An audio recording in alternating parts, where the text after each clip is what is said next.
Hello hi welcome to ലെപ്പൂസ് diary. ഇന്ന് നമുക്ക് ഹണി ചില്ലി പൊട്ടാറ്റോ എങ്ങനെ ഉണ്ടാക്കാൻ നോക്കാം. നല്ല സ്വീറ്റും സ്പൈസി ആയിട്ടുള്ള ഒരു പൊട്ടാറ്റോൻ്റെ റെസിപ്പിയാണ്. എല്ലാവരും ഒന്ന് ട്രൈ ചെയ്ത് നോക്കുക. വീട്ടിലുള്ള ഇൻഗ്രീഡിയൻസ് മാത്രം മതിയാവും ഇത് ഉണ്ടാക്കാൻ.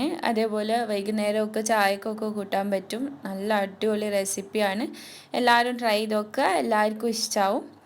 അപ്പോൾ ഇതിനെന്താ ഇൻഗ്രീഡിയൻസ് ഒക്കെ വേണ്ടത് നോക്കാം. ഇതേമാതിരി തന്നെ നമുക്ക് ചിക്കനും ചെയ്തെടുക്കാം. ചിക്കൻ എങ്ങനെയാണ് ചെയ്യുന്നത് എന്നുള്ള ഞാൻ വേറൊരു വീഡിയോയിൽ ഇൻക്ലൂഡ് ചെയ്യാം. അപ്പോൾ വീഡിയോ ഇഷ്ടമാകുകയാണെങ്കിൽ എല്ലാവരും ലൈക്കും ഷെയറും സബ്സ്ക്രൈബും ഒക്കെ ചെയ്യണേ. ഇതിന് വേണ്ടിയിട്ട് 3 വലിയ പൊട്ടറ്റോ ആണ് ഞാൻ എടുത്തത്. അത് സ്കിന്ന് കളഞ്ഞിട്ട് നീളത്തിൽ അരിഞ്ഞിട്ട് വെള്ളത്തിൽ പൊതിർത്തി വെച്ചതാണ് 30 മിനിറ്റ്.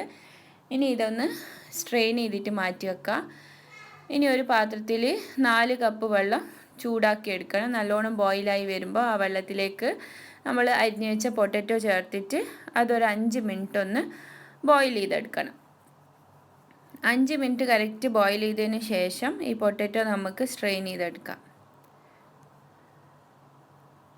ഇനി ഈ സ്ട്രെയിൻ ചെയ്ത് വെച്ച പൊട്ടാറ്റോയിലേക്ക് 1/2 ടീസ്പൂൺ ഉപ്പ്, 2 ടേബിൾ സ്പൂൺ കോൺഫ്ലവർ അല്ലെങ്കിൽ അരിപ്പൊടി ചേർത്ത് കൊടുക്കാം.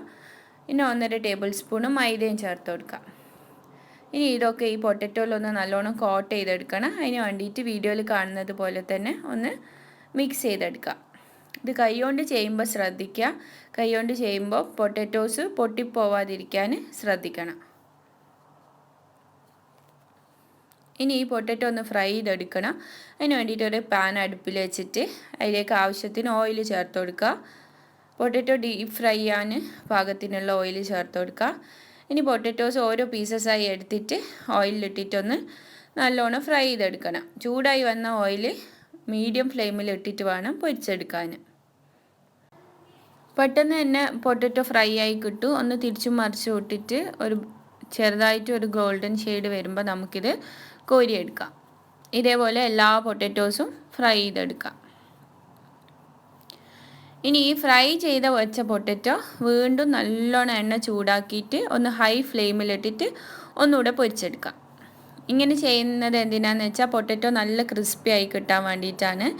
ചെറുതായി ഒരു ബ്രൗൺ ഷെയ്ഡ് വരുമ്പോൾ അത് കോരി മാറ്റി വെക്കാം.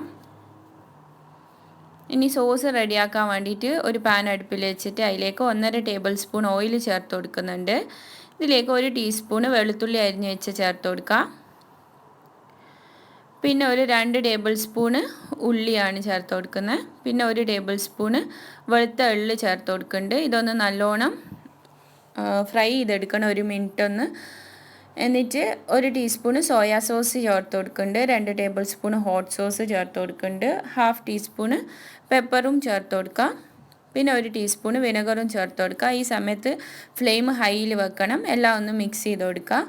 ഇനി ഇതിലേക്ക് 1.5 ടേബിൾ സ്പൂണ് ടൊമാറ്റോ കെച്ചപ്പ് ചേർത്ത് കൊടുക്കുന്നുണ്ട്. പിന്നെ ഒരു 1.5 ടേബിൾ സ്പൂണ് ഹണിയും ചേർത്ത് കൊടുക്കുന്നുണ്ട്. കൂടെ തന്നെ കുറച്ച് മല്ലിയില നുറുക്കിയിട്ടതും ചേർത്ത് കൊടുക്കുന്നുണ്ട്. എന്നിട്ട് നല്ലോണം ഒന്ന് മിക്സ് ചെയ്തിട്ട് ഫ്ലെയിം ഓഫ് ചെയ്യാം. ഇനി നമ്മൾ നേരത്തെ പൊരിച്ച് വെച്ച പൊട്ടറ്റോസ് ചേർത്തിട്ട് നല്ലോണം ഒന്ന് ഈ സോസ് ഇതിൻ്റെ പൊട്ടറ്റോസിൻ്റെ മുകളിൽ കോട്ട് ചെയ്തെടുക്കണം. കോട്ട് ചെയ്തെടുക്കുന്ന സമയത്ത് പൊട്ടറ്റോസ് പൊട്ടിപ്പോവാതെ ശ്രദ്ധിക്കണം. സോസ് നല്ലോണം കോട്ട് ചെയ്തെടുത്തതിന് ശേഷം ഇത് സെർവ് ചെയ്യാം. ചൂടോടെ കഴിക്കുന്നതാണ് ഏറ്റവും നല്ലത്. അപ്പോൾ എല്ലാവർക്കും വീഡിയോ ഇഷ്ടമായി എന്ന് വിചാരിക്കുന്നു. റെസിപ്പി ട്രൈ ചെയ്ത് നോക്കുക. Thank you for watching.